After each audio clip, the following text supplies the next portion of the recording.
The gulf between legal systems across the Taiwan Strait is far wider than 100 miles. Last month, Ming-che, a Taiwanese citizen and human rights activist, pleaded guilty to subversion charges in China for peacefully expressing political opinions. Today he remains in custody awaiting a decision on his punishment. Li's case has heightened already strained cross-strait relations.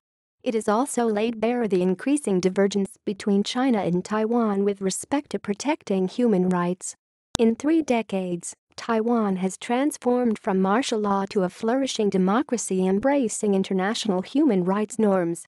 China simultaneously has not only remained under strict one-party rule, but also seen a shrinking space for civil society and a crackdown on lawyers who advocate for their clients' rights. In Li's case, he was denied representation of his choosing. His court-appointed lawyer spent less than 5 minutes questioning his client and failed to present any favorable evidence.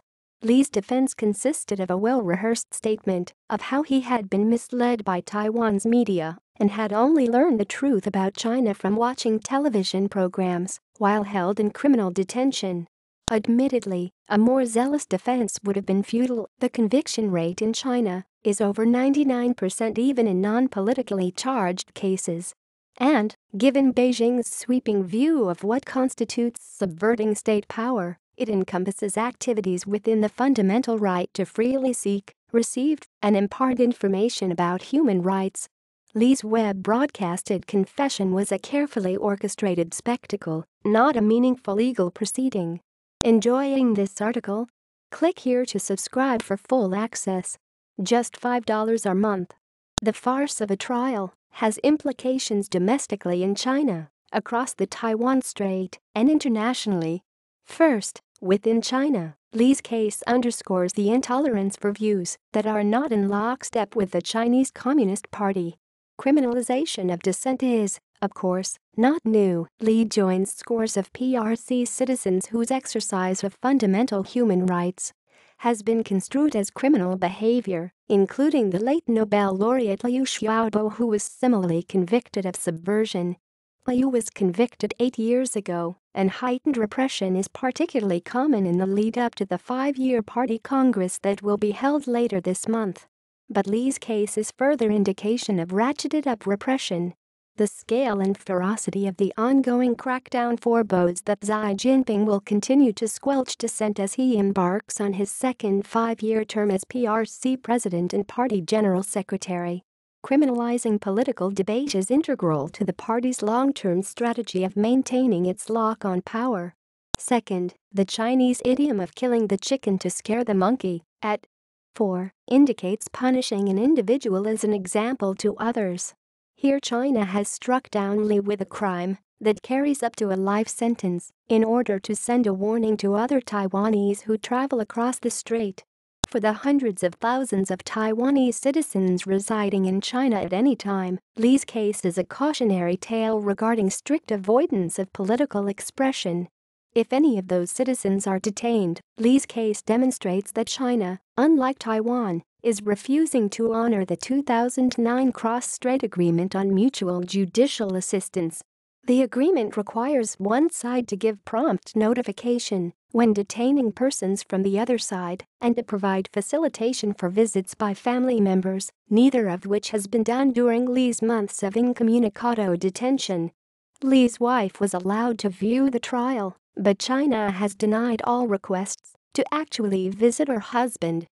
For Taiwanese who are not physically present in China but maintain contacts there, Li's case is a warning of the perils of visiting if their communications have addressed democracy, human rights, or other topics deemed threatening by Beijing.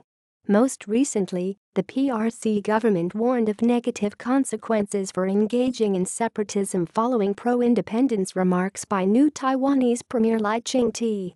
The crime of separatism can carry a life sentence under PRC law. Third, Li's case highlights the contrast between Taiwan's and China's international engagement with human rights norms. In 2009, then Taiwan President Ma Ying-jeou signed the International Covenant on Civil and Political Rights, ICCPR. Taiwan could not actually become a party to the covenant due to its unusual international status, but the legislature incorporated the contents into domestic law. Taiwan has since engaged in periodic review procedures by international experts that mimic those state parties undergo. Meanwhile, China's relentless criminalization of peaceful political expression evinces that its signature on the ICCPR is meaningless. It has been 19 years since China signed the ICCPR, which provides that everyone shall have the right to freedom of expression. As a signatory that has expressed its intent to ratify the covenant, China has an obligation to refrain in good faith from acts that would defeat its purpose. Yet China has repeatedly done just that. It is high time for China either to shift course and ratify the ICCPR or to remove the veneer of compliance and declare its intention not to be bound by this foundational human rights document. At least then the PRC government would be forthright to the world in its repudiation of civil and political rights instead of tacitly subverting international human rights norms in the process of accusing others of subversion.